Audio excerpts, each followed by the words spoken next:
የኃይል መቆራረጥን ለመቀነስ በተከናወኑ የቅድመ መከላከል ስራዎች በአዲስ አበባ 1750 በአገር አቀፍ ደረጃ ደግሞ 62274 ኪሎ ሜትር የሚሸፍን የመካከለኛ መስመር ፍተሻ ማድረጉን የኢትዮጵያ ኤሌክትሪክ አገልግሎት ገልጿል። አገልግሎቱ አክሎም በ67131 ትራንስፎርመሮች ላይ በተመሳሳይ መልኩ ምርመራ ማካሄዱን ጠቅሶ በዚህም በማሰራጫ መስመሮች ላይ ከተገኙት ችግሮች 92 በመቶን በትራንስፎርመሮች ላይ ደግሞ 86 በመቶን የማስተካከያ እርምጃ መውሰድ መቻሉን አስታውቋል። አገልግሎቱ ይህንን ያስታወቀው በመጪው ክረምት ወቅት ሊኖር የሚችለውን የኃይል መቆራረጥ ለመቀነስ እያከናወነ ያለውን ተግባር አስመልክቶ በሰጠው ጋዜጣዊ መግለጫ ላይ ነው። በክረምት ወቅት ሊኖር የሚችለውን የኃይል መቆራረጥ መቀነስ የሚያስችሉ ሰፋፊ ተግባራት እየተከናወኑ መሆናቸውን የኢትዮጵያ ኤሌክትሪክ አገልግሎት ዛሬ በሰጠው መግለጫ አስታውቋል። መግለጫውን የሰጡት የአገልግሎቱ የኤሌክትሪክ መሰረተ ልማት ስራ አስፈጻሚ ገበየው ሊካሳ ኤሌክትሪክ በተለያዩ ምክንያቶች ሊቋረጥ እንደሚችል ገልጸው በክረምት ወቅት የሚከሰተውን ያልታቀደ የኤሌክትሪክ መቆራረጥ ለማስወገድ አገልግሎቱ እየሰራ መሆኑንም ተናግረዋል። በዘንድሮው የክረምት ወቅት የኤሌክትሪክ መቆራረጥን ለመቀነስም በአዲስ አበባና በተለያዩ የሀገሪቱ አካባቢዎች እየተሰሩ ያሉ ስራዎችንም አብራርተዋል። በአገር አቀፍ ደረጃ 62274 ኪሎ ሜትር የፍተሻ ስራዎች ተሰርተዋል። በእነዚህ የፍተሻ ስራዎች ላይ የተገኙ ግኝቶች አሉ። ዛፍ ገብቶበታል አለ፣ ምሰሶ ያረጀ ነው አለ፣ የኮንዳክተር ሳግ አርጓል፣ አልተወጠረም የሚል አለ። በእነዚህ ውስጥ ከተገኙ ችግሮች ውስጥ ወደ 92 ከመቶ ላይ የማስተካከያ ስራዎች ተሰርተዋል ነው የተባለው ማለት ነው። በአጠቃላይ ግን ያለን ኔትወርክ ዝቅተኛ ቮልቴጅ እና መካከለኛ ቮልቴጅን ወስደን ስናይ ወደ 180 ሺህ ኪሎ ሜትር አለ። ባለፈውም በጀት አመት የሰራ ነው አለ፣ በቀጣይ የምንሰራው አለ። በዚህ በጀት አመት 62 ሺህን ሸፍነናል። ትራንስፎርመር ደግሞ 67 ሺህ ትራንስፎርመሮችን ኢንስፔክት ተደርጎ በኢንስፔክሽን በፍተሻ ግኝቱ መሰረት 86ቱ ግኝቶች ሪዞልቭ ተደርገዋል ነው።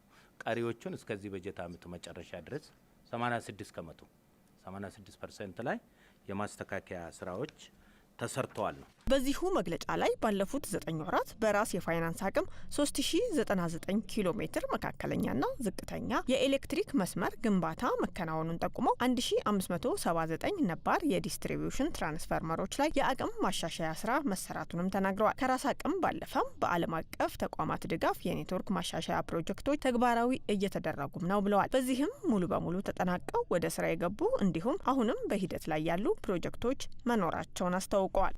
ወደ 5 የሚሆኑ እንትኖች አሉ። ዋና ዋና ፕሮጀክቶች አሉ። አንደኛው ከዚህ በፊት ተጀምሮ በዓለም ባንክ ፋይናንስ ተደርጎ ከዚህ በፊት ላለፉት 3-4 አመታት ሲሰሩ የነበሩ የስድስቱ ከተሞች የመልሶ ግንባታ ስራዎች ናቸው። የመልሶ ግንባታ ስራዎቹ ይሄ ሁሉ እየዘረዘርኩ ያለሁት በአዲስ አበባም በሌሎች ከተሞችም በሀገር አቀፍ ደረጃ ይሰራል። የስድስቱ ከተሞች ደብረ ማርቆስ፣ ጎንደር፣ ኮምቦልቻ፣ ሀረሪ፣ ወላይታና ሻሸመኔ በዚህ በጀት አመት የአምስቱ ሲጠናቀቁ ኮምቦልቻውን 96 ከመቶ አፈጻጸም አሉ። የማጠናቀቂያ ስራዎች ብቻ ይቀሩታል። ይሄ ፕሮጀክት ኒርሊ አልቋል ብሎ መውሰድ ይቻላል። በአጠቃላይ በሁሉም ከተሞች ወደ 929 ኪሎ ሜትር የማሰራጫ መስመሮችና 319 ትራንስፎርመሮች የመልሶ ግንባታ ስራ ውስጥ ተካቶ ተሰርተዋል ማለት ነው። ይሄ የኃይል መቆራረጡን በከፍተኛ ሁኔታ ያሻሽላል።